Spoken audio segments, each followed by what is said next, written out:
As I was preparing for this morning, I felt a strong pressure to take a break from our studies in 2 Corinthians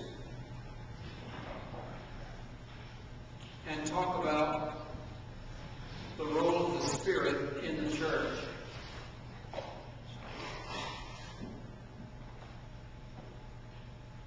I ask you to bear with me and to listen carefully. We have come a long way together in the last 30 years together. We've been studying the Bible together, and we've come to believe with special force the goodness of God. I believe that's safe to say.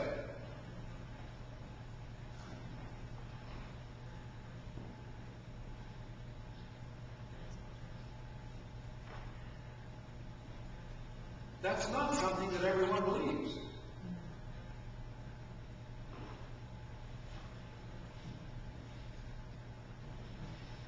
In fact, it's rather rare.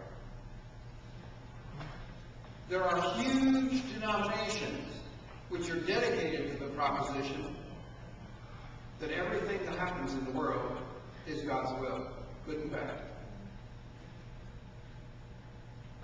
All the crime, even the most horrible crime, even the most, all the atrocities, all the cruelty, everything, that it's all part of God's will. That it couldn't happen if it weren't part of God's will, because God is supreme.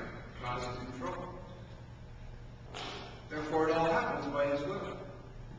Oh, He may not have wanted, they say, but it wouldn't happen without His permission. He allows it. He permits it. He could stop it, but He doesn't. I believe we've all come to reject that teaching. But I tell you, that is the teaching officially held by many large denominations.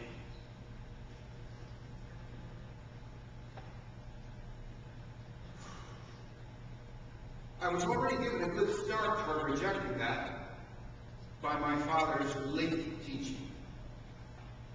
Early in his life, he was one who taught that too, because he had been taught that as a child, as a teenager. He went to school in the Bible Institute of Los Angeles under C.I. Schofield, R.A. Torrey, and then he went through Princeton Seminary under Machen and Warfield. And that was what they were all teaching. It was called the Reformed tradition, based on the teaching of Calvin, but it was also widely held in Baptist churches. The most famous of the Baptist preachers of England was Spurgeon, and he taught it.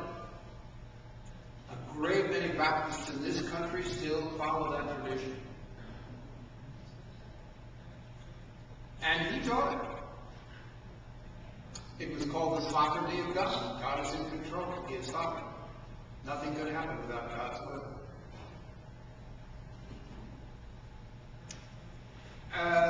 As he came toward the end of his life, he changed from that. He said, that's not right. The Bible teaches conflict. It says there's warfare. In the book of Revelation, it talks about a war in heaven. God's not controlling the war on both sides. Jesus, when he was here, talked about the conflict that he had with Satan. He went into the wilderness with Satan, and they had it out head-to-head for 40 days. That's not God controlling both sides. God certainly isn't controlling the devil. Now, there are seminary professors today who say, oh yes, God is controlling the devil. Devil couldn't do anything unless God permitted it. Spurgeon said God uses Satan to do his dirty work. The pastor of the Moody Bible Church in Chicago has written a book saying this. A book about Satan, saying he's under God's control. I find this blasphemous.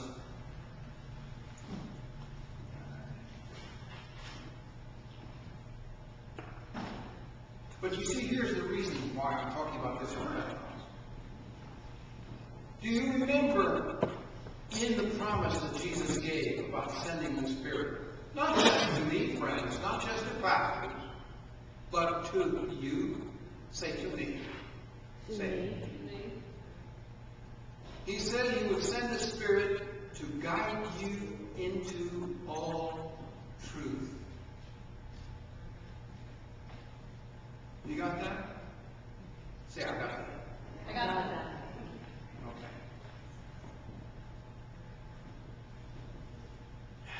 What do we do when we're searching for truth and we know that there's a huge variety of opinion among people who call themselves Christians, seminary professors?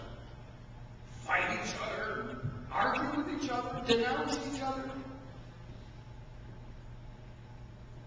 How do we search for truth? Almost all of the churches agree that there are several ways that we look for truth together. One is the Bible. But some churches say, well, of course you have to take the Bible with a grain of salt. I mean, after all, it's old human writings, and there may be something spiritual in it, but it's meant to make mistakes. It's obvious that it's not actually historic or scientific. So that's what some say. So they basically reject it. They take any part they want. And, well, I like this part. Oh, look at that. No, I don't like that. Well, Jesus probably didn't say that. So they go through it and they take what they want and reject the rest. So they really have no Bible at all. They just have their own selves. And they accept anything that agrees with them.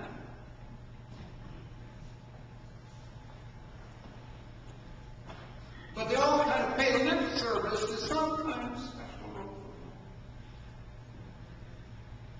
And then there are some who, like the Cumberland Presbyterian Church, take it quite seriously and say, really, it is the rule for all faith and practice. But not all the ministers in the church accept that or go along with it. They say, actually, there are a number of ministers that only a fool would believe the first 11 chapters of Genesis. Adam and Eve. We know that human beings started 38,000 years ago in Africa and this and that and whatever. And they have their faith in science. What Paul calls science, falsely so called.